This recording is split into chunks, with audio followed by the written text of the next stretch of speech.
Welcome back to the Poker Vlog. This is Stacking Our Chips. I'm Keith, and in this episode, we go back to Atlantic City and we play at Harrah's. There's a lot of action, a lot of ups and downs, a roller coaster ride, and we take you along for all the action. Stacking our chips high, macking and we get fly. Stacking our chips, gonna push all in, gonna push foreign, all in. This is my first time playing at Harrah's, and you can tell from all the photos on the wall that there's some rich history in this poker room. My buddy Panda comes along with me. We sit down for 1-3 no limit hold'em at the same table and buy in for 500, which is the max.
In this next hand, we have 5-8 of hearts in the small blind.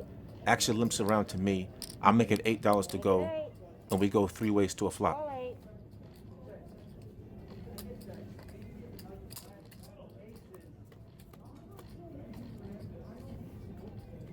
This flop is sick.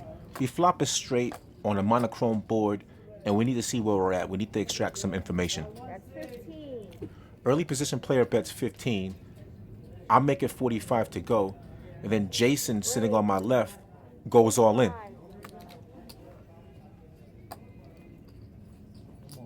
All in? Phil in seat 3 makes the quick call. Now it's on me to decide what I want to do. I don't have a diamond, so this puts me in a tough spot. What am I going to do here? Obviously, I'm going to the tank. This is for a large portion of my chips. I don't have much invested. I should probably just lay it down. But for you, I make the call. 189. I put 80, 5 in the middle. Of course. There is absolutely no combination of cards that would have me win this hand. We are drawing dead. But I wanted to show you this because I can't just win all the hands. I got to show you when I lose as well. Right? We're putting 80 in the middle. I know I'm going to be here a long time, a 12-hour shift, and folding is boring. It's better for my table image if I'm seen as somebody who can give action. I knew I should have folded.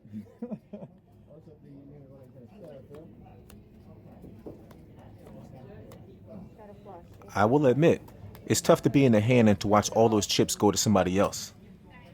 Good hand, man.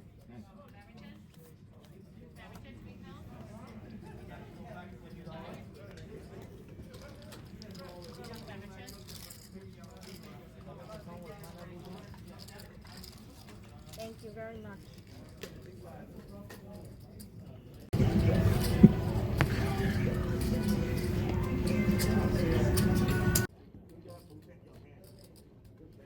In this hand, we have A6 of diamonds on the button, and we're going to call a raise of 20.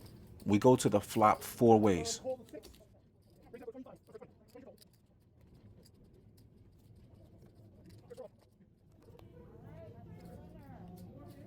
The flop comes 10, 9, 7 of diamonds. We have the nut flush on the flop, and we can even improve to a straight flush if an 8 of diamonds comes off.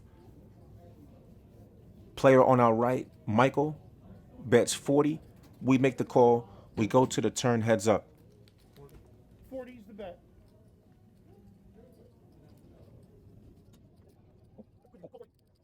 Got your heads up. The 4 of spades on the turn changes nothing. I believe I'm still best with the nut flush. Only Jack 8 of diamonds can beat me, and I don't think he has that. He checks, and I'm going to bet 80. Michael makes the call. That's right. It's heads up.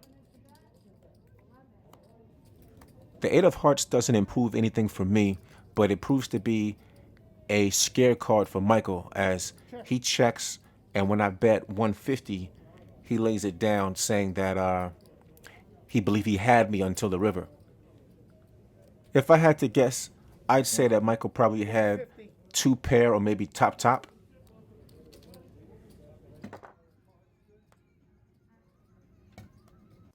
At this point in the session, the floor manager, Gerald, Bill Duke looking ass, comes over and tells us we can't record in the room. Out of respect for Bill Duke, I don't record for the next hour. Now you see now, you done fucked up, you know that, don't you? By the time I start recording again, I'm in the middle of a huge hand against Phil in seat 3. On the turn, I hit the straight. He goes all in. I make the call, and we're playing for stacks. All right, guys, we're at showdown.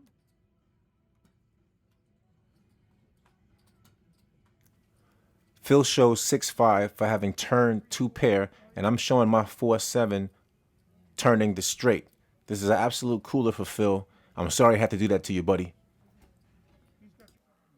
From the flop, I was looking for a backdoor flush opportunity, and I got extremely lucky on the turn, hitting my gut shot draw.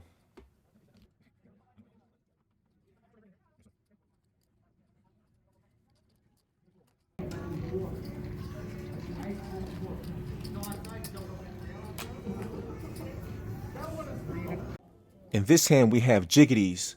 We raise to 12 and get 2 callers, and we go to the flop 3 ways. On this board, we flop middle set and lead out for 25. We get 2 callers. When the 2 of hearts comes on a turn, I bet 80 to protect against drawing hands. One player makes the call, and we go to a river. When the ace of clubs hit the river, my opponent bets 80. I don't think he has king 10 or pocket queens or even pocket aces. So I'm going to put him to the test by raising to 250. The opponent folds and we take down this pot.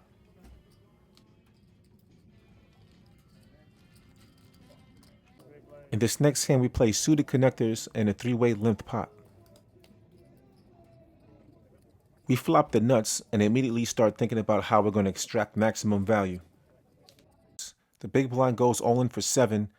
I make it 20 to create a side pot, and I get a caller.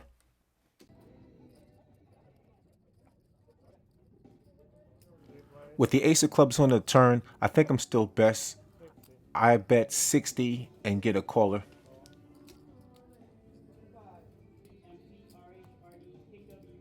The dealer puts out another club on the river. I'm so disgusted. I bet 100. I'm even more disgusted when my opponent in seat 1 goes over the top all in. Let me know in the comments if you would have done this a different way. Great hand. Now it's time to turn this thing around with pocket aces in the small blind.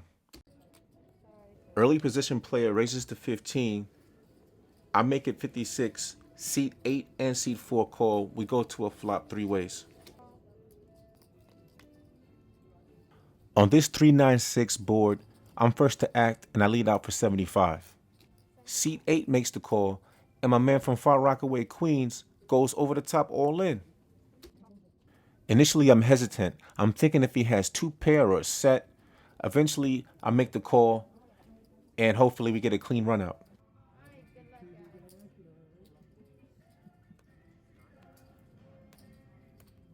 I'm pretty sure my man from Far Rockaway was looking for spades and didn't get there, so we're going to take this one down.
In this next hand, we have ace queen of hearts on the button. Maurice opens to 15. Seat 3 calls. I make it 30. Both players call. We go 3 ways to the flop.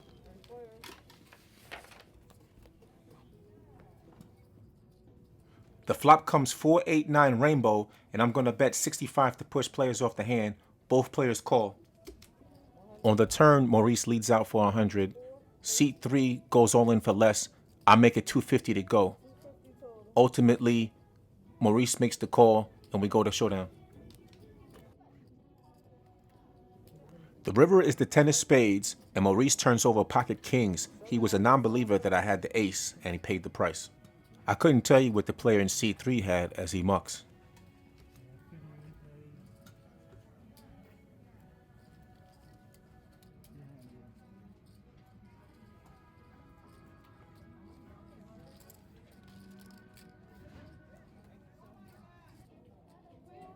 In this hand, I have 8-10 of diamonds in the hijack.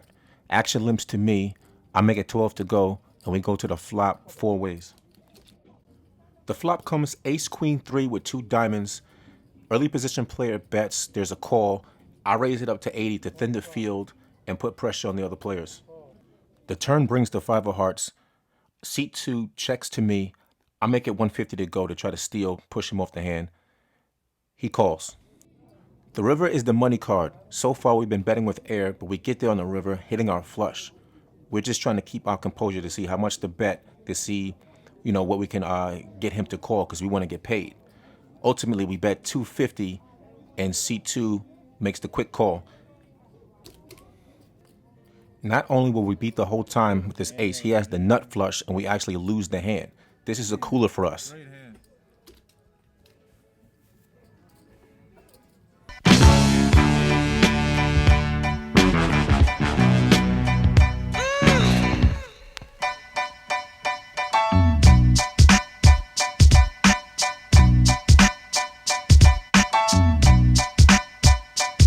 In this 12-hour session, I made friends with a lot of people. I've been talking, making jokes, having a good time. Michael E., you were in the 4 seat. We played a couple hands together, and then you had to leave. It was a pleasure. Hope to see you again soon. Maurice, Mo Green, you a cool dude, man. Thanks for the sub, and I hope to see you again soon as well. I want to give a big shout out to my boy Panda for coming on the road with me. We having big fun. Shouts out to Khalil. We seen you for a small second. I wish you could have played cards with us. Big ups to Duran. We're gonna link again, man. And shout out to my boy Jesus, who was with his family and couldn't meet up with us. But we'll make time and we'll do this again. And hopefully next month we'll get it together.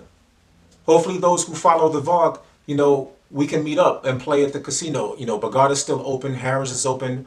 Parks is open. I think Mohegan Sun is open, and I believe Mount Airy is open. So let me know where we're gonna play next. Let's meet up. Let's hang out. Let's get a drink, some mimosas, and let's have fun and enjoy this thing.